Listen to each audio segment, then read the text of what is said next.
So the two of you have been involved in the Deadpool world for years now. Correct me if I'm wrong, but it was like 2010 when you first started on the first one. 2009. 2009. Yeah, got the job in 2009. So having, that 7-year span between starting it and the first one coming out, and obviously only 2 years between the two films, did you always kind of have an idea of where you wanted the second one to go, or did it take a while to kind of figure out the direction? It took a while. There were various versions and various iterations, and then finally the script that you're seeing now is a little bit of a greatest hits version of some of those earlier versions. We've been working on the draft since 2015, since June of 2015, before the first one came out. So it's evolved over the course of the last almost 3 years now, in great and very different ways. And is Deadpool a little bit of a tough character in a sequel? Because obviously you want your protagonist to grow and change, but it's also Deadpool. He can't have a traditional, become a traditional, conventional superhero, because that wouldn't be Deadpool. So how do you kind of approach that on obviously moving him forward, but keeping sort of the lovable, goofy Deadpool qualities intact?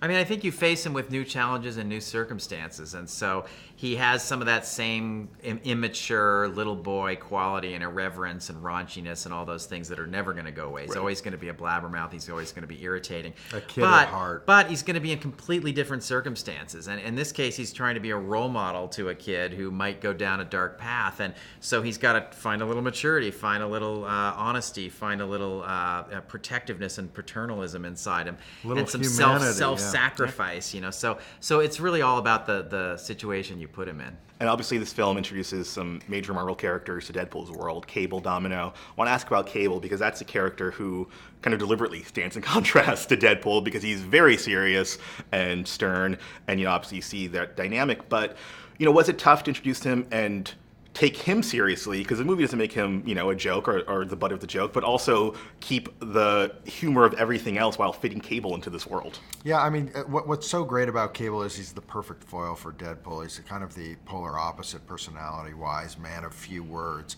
self-serious, he's...